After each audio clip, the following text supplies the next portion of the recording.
Antirecimiento se ha dado a la fe de Dios en su eterna palabra de amor.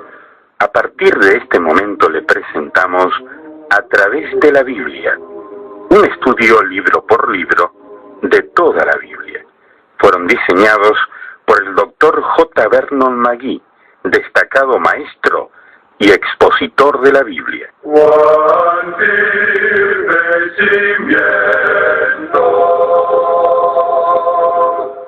La palabra de Dios. Qué gusto que me da saludarlas y saludarlos, mis amigas y amigos de A través de la Biblia. Estaba esperando este momento para que juntos renovemos nuestra amistad, nuestro compañerismo, que está fundamentado, basado en el estudio bíblico. Nuestro vínculo, amiga y amigo, de A través de la Biblia se da porque estudiamos la Biblia y tenemos una gran familia en todo el mundo de habla hispana que escucha estos programas. Sabemos de unos, sabemos de otros, por las cartas, por los emails que nos van llegando. Hoy estamos muy contentos de iniciar una nueva etapa de nuestro recorrido por la Biblia. El autobús bíblico hoy ingresa en la carta de San Pablo a los Colosenses. Nos vamos del Antiguo Testamento, hemos dejado el Cantar de los Cantares y ahora vamos a recorrer esta bella carta escrita por el apóstol San Pablo. Hoy tenemos la introducción. Si usted todavía no ha pedido las notas y bosquejos de la carta de San Pablo a los Colosenses, pues es el momento ya de escribir. Hágalo hoy mismo, envíe su carta o su correo electrónico y le vamos a enviar las notas y bosquejos de la carta de Pablo a los Colosenses completamente gratis. Tiene que decirnos en su carta claramente nombre, dirección, para que podamos enviarle sin ninguna dificultad las notas y bosquejos. Además, por favor, ponga en su carta en qué emisora escucha y en qué horario está escuchando. Si desea compartir con nosotros alguna experiencia espiritual que ha tenido escuchando estos programas, para nosotros sería de mucho aliento, de mucho ánimo, saber cómo le está ayudando el programa a través de la Biblia. Escríbanos a la dirección que damos al finalizar nuestro programa de hoy, o bien, si tiene acceso al correo electrónico, hágalo a la siguiente dirección: atv@transmundial.org, atv@transmundial.org. ATV es la sigla de este programa, A través de la Biblia. Esperamos que nos pueda escribir, ¿de acuerdo? Hágalo hoy mismo, luego de escuchar el programa, si puede hacerlo, póngase a escribir la carta o el correo electrónico, como lo hizo Guillermo Galindo desde California, que nos dice: doy gracias a Dios porque por Él sabemos que tenemos este medio de comunicar la bendita palabra de nuestro Señor Jesucristo. Y ustedes, Samuel y Lemuel, dice, son los que Dios ha escogido en este idioma. Y especialmente Dios pone la hora y el momento para cada uno. Como me sucedió a mí, yo los escuché en el momento que los necesitaba escuchar. Vivo en este país solo. Y mi familia, 4 hijos y esposa, están en México, Puebla.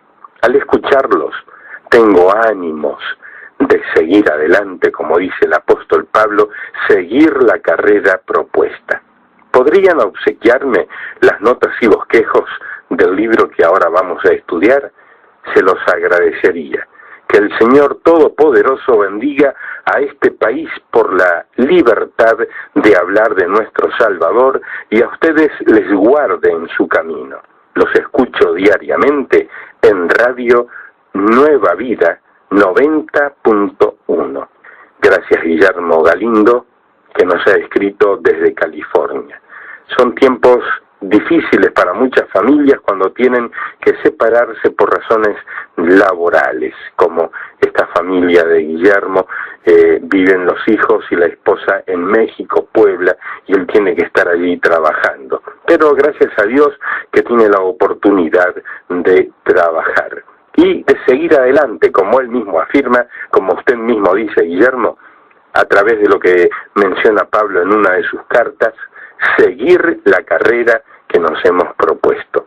Así que le enviamos las notas y bosquejos a la dirección que nos dice y adelante, Guillermo, a no detenerse, siga con ánimo hacia la victoria en Cristo. Betty Gómez de Los Ángeles nos escribe diciéndonos: les escribo para felicitarles por su acertado programa que diariamente transmiten por Radio Nueva Vida.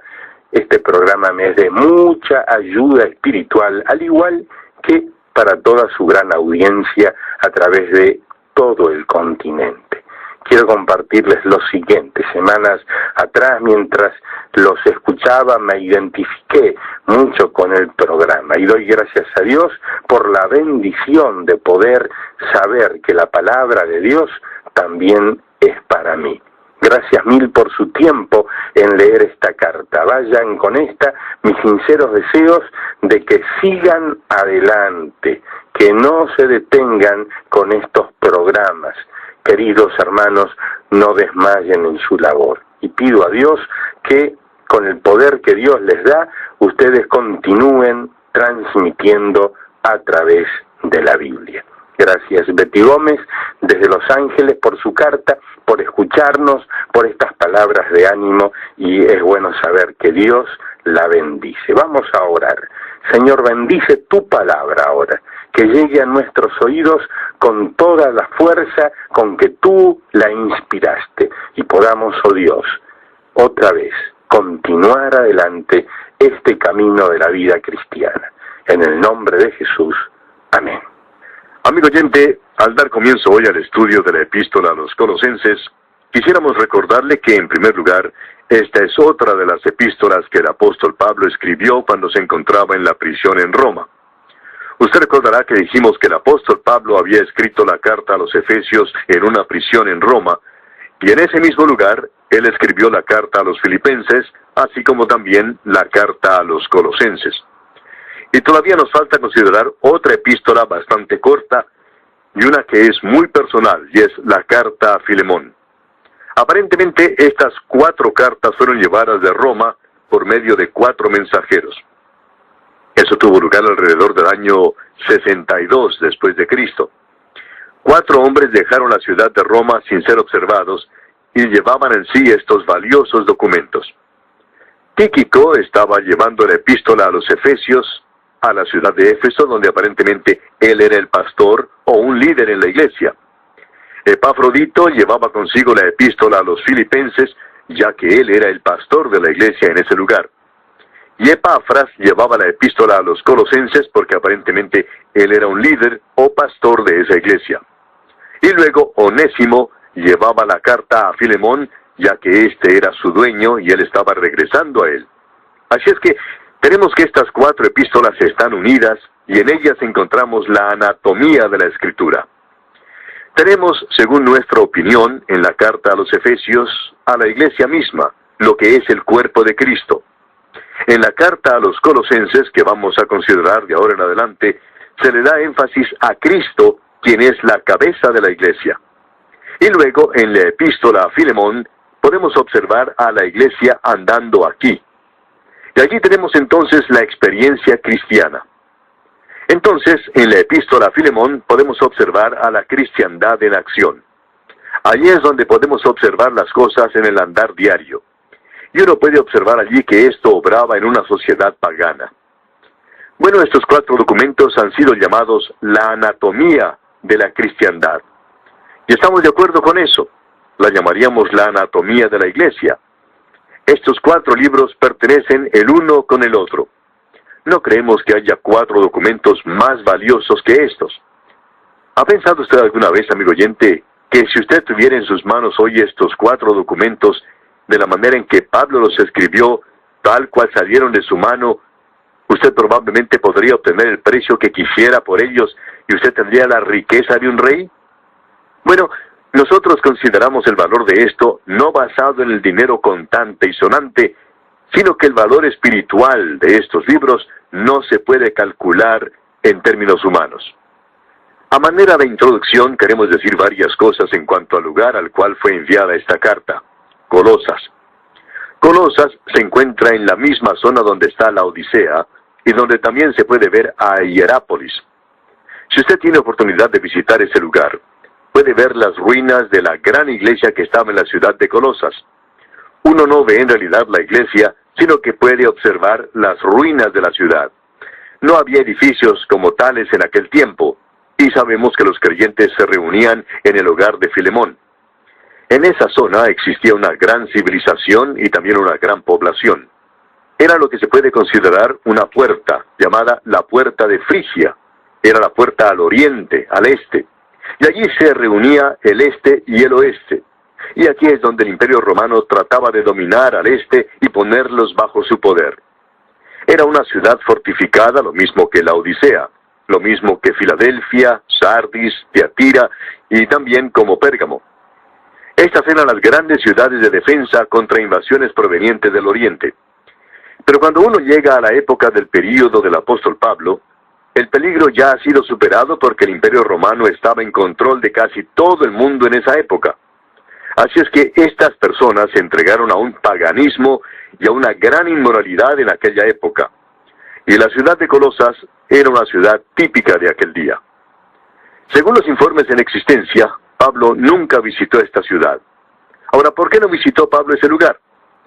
Bueno, Pablo entró a la zona por el norte de Colosas. Él aparentemente no pasó a través de las puertas de Frigia. Él pasó por Sardis en el camino romano que se encuentra en esa zona, y esa aparentemente fue la forma por medio de la cual él fue hasta Éfeso. Pablo nunca estuvo en la ciudad de Colosas, y sin embargo, él fue quien fundó la iglesia de ese lugar.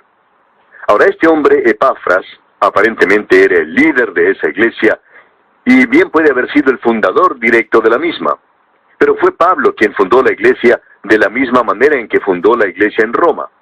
Él tocó las multitudes de personas en el Imperio Romano que gravitaban hacia Roma, y estas personas formaron la iglesia. Ahora existe la posibilidad de que Pablo haya ido a la Odisea, pero dudamos eso seriamente. Él sí fue a Éfeso, donde enseñó en la escuela de Tirano por 2 años. En realidad, él estuvo en Éfeso por 3 años. Y uno no puede apreciar todo esto, sino hasta cuando uno puede visitar ese lugar y ver la tremenda civilización que existía en esa zona. En realidad, la cultura del Imperio Romano estaba allí. Ya no estaba en Grecia. Grecia se había deteriorado y la filosofía y su cultura también se habían deteriorado. Pero era algo viril en lo que hoy llamamos Asia Menor o Turquía, como se le llama específicamente en la época presente. Así es que en esta zona fue donde Pablo realizó su gran obra junto con sus ayudantes.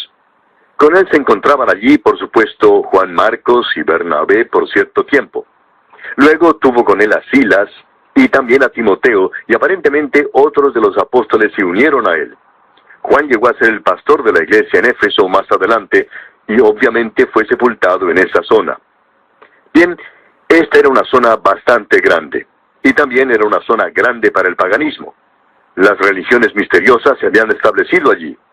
Ya existía por esa zona una actitud y tendencia religiosa filosófica conocida como gnosticismo, y había una secta de este grupo en Colosas.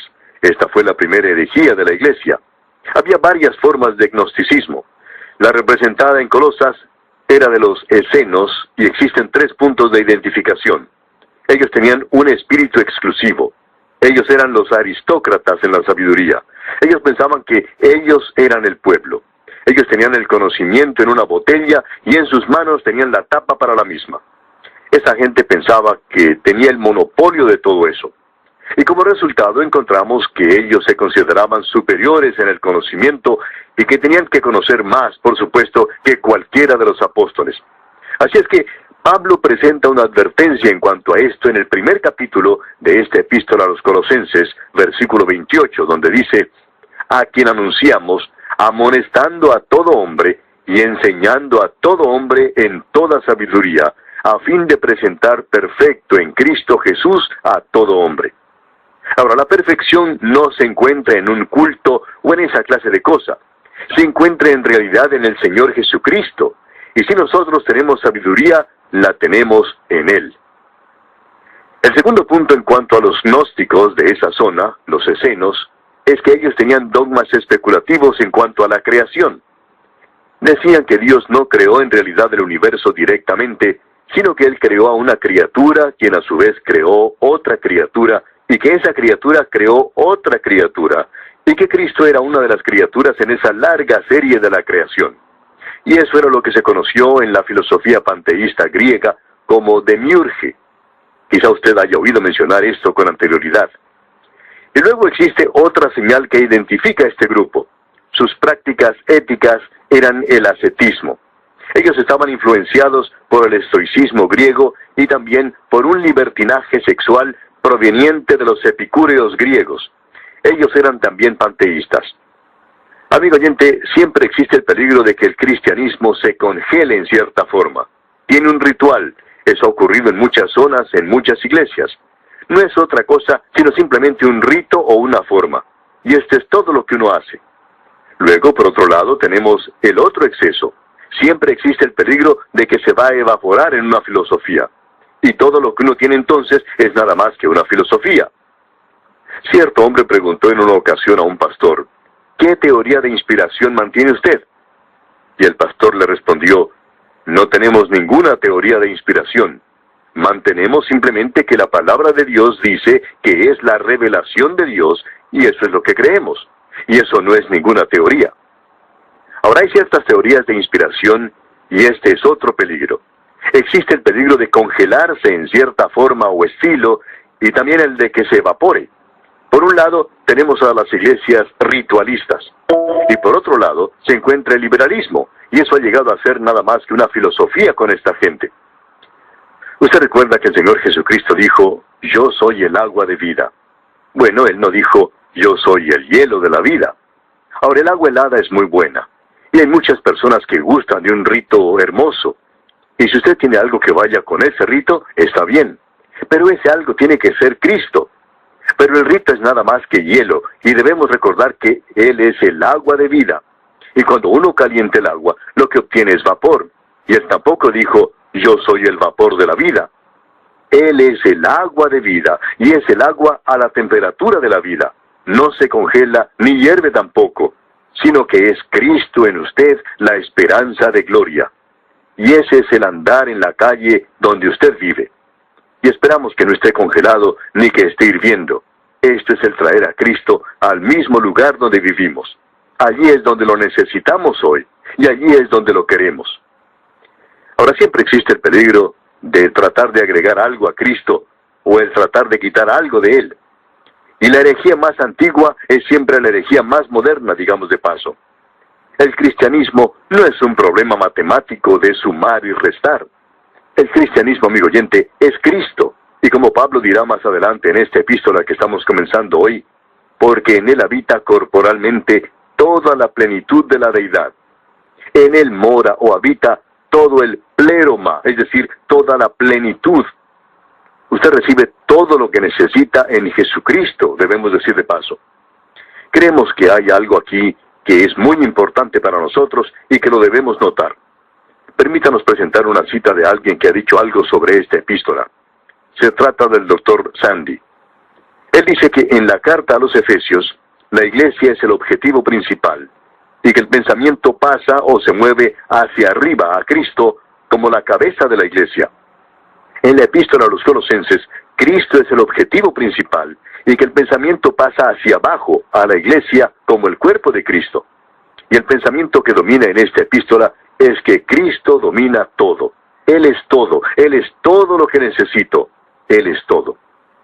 Ahora Carlos Wesley dice en uno de sus hermosos himnos, tú, oh Cristo, eres todo lo que quiero, en ti hallo más que todo. ¡Cuán maravilloso, amigo oyente! Y esto es lo que esta epístola nos va a decir. Y esta es la epístola apropiada para seguir a nuestro estudio del Cantar de los Cantares de Salomón. Fue el gran predicador Spurgeon quien dijo, Mira que tú eres nada y sé humilde. Pero mira al Señor Jesucristo, tu gran representante, y alégrate de ello. Te ahorrará cualquier dolor si aprendes a pensar de ti como siendo en Él, acepto en el amado, encontrar en Él nuestro todo en todo. Cuando uno llega a una edad avanzada, uno ya no espera vivir mucho tiempo. Pero uno puede descansar en el perdón amoroso en este tiempo. Uno no puede encontrar un lugar mejor para descansar que ese, amigo oyente, descansar en el Señor. Y cuando usted encuentra eso, usted no va a necesitar de ninguna clase de rito. Esas cosas ya no son necesarias. Tampoco habrá necesidad de discutir en cuanto a las teorías de inspiración. O bien usted cree que la Biblia es la palabra de Dios, o usted no cree que la Biblia es la palabra de Dios. Dejemos de lado este llamado análisis intelectual que tenemos en la actualidad. Eso no sirve para nada, amigo oyente. Y tiene mucho más valor el que seamos nosotros mismos una persona genuina, real, con lo malo que esto puede ser, que el tratar de ser la imitación de otra persona. Es necesario que seamos nosotros mismos en la actualidad y dejar de tratar de ser algo que en realidad no somos. Recuerde, amigo oyente, que Él está alimentando a sus ovejas y no a las jirafas. Esta es una epístola maravillosa en la cual estamos entrando hoy. Y creemos que lo mejor sería ahora mismo llegar por lo menos al umbral de esta epístola y dar comienzo a ese primer estudio que tenemos hoy.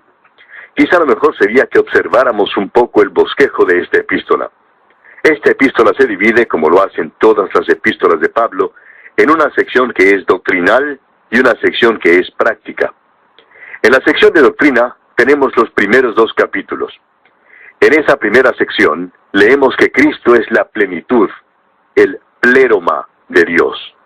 En Cristo nosotros somos hechos completos. Bien, ahora veremos las divisiones que entran aquí. Luego tenemos la sección práctica, donde vemos a Cristo, la plenitud de Dios, derramado, vertido en la vida a través de los creyentes.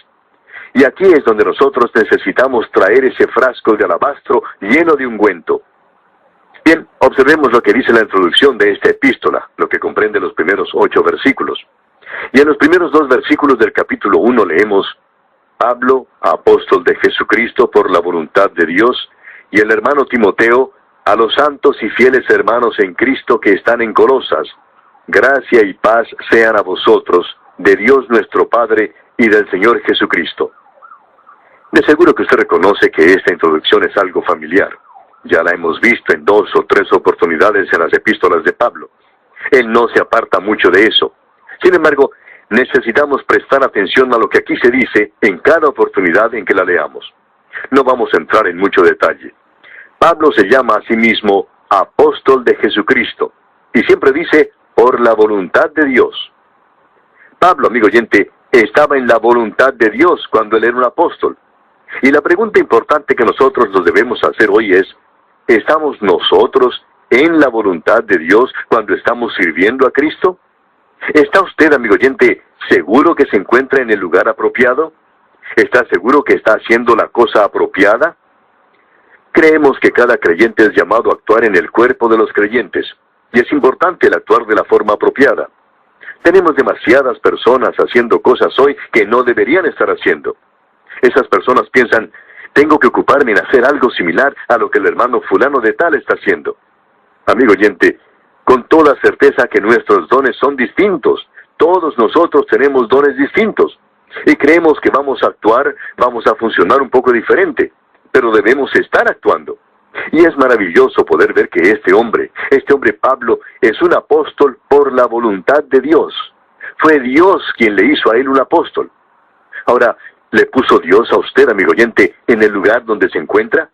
Quizá en los negocios. Amigo oyente, cuando usted está en la voluntad de Dios, sentirá una profunda satisfacción. Luego Pablo sigue diciendo aquí en su introducción, a los santos y fieles hermanos. Ahora, ¿quiénes son los fieles hermanos? Bueno, son los creyentes. Los santos y los fieles hermanos son lo mismo. Pablo no está hablando aquí de 2 grupos diferentes de personas. Nosotros no somos santos por lo que hacemos, sino debido a nuestra posición. Esa palabra quiere decir separados para Dios. A aquellos, pues, que han sido separados para Dios y que son creyentes, y estos son los mismos, A esos es a quien se está refiriendo Pablo. Ellos están en Cristo, esa es su posición, pero están ubicados en Colosas. Y lo importante, amigo oyente, no es dónde usted está, sino en quién está usted. Eso es lo que verdaderamente importa. Bien, amigo oyente, vamos a detenernos aquí por hoy. Dios mediante, continuaremos con nuestro estudio de este capítulo 1 de la Epístola a los Colosenses en nuestro próximo programa, y como lo hacemos con frecuencia, le sugerimos que usted lea el resto de este capítulo 1 para que se familiarice con lo que Pablo expone en esta porción y esté así mejor preparado para nuestro próximo estudio. Será pues hasta nuestro próximo programa, amigo oyente, que las bendiciones del Señor desciendan sobre usted, es nuestra ferviente oración. Así terminamos hoy. ¿Qué le pareció? ¿Cómo le ayudó el estudio? Escríbanos y le contestaremos. Gracias por apoyarnos en oración, ofrendas y donaciones para que podamos seguir con estos programas en esta emisora. Le enviaremos gratis a los que piden los libros con notas y bosquejos de cada estudio. Escriba a través de la Biblia, apartado 2805, Miami, Florida, 33265, 2805, Estados Unidos. Este programa fue producido por Radio Transmundial. Todo lo pagó Cristo, quien por mí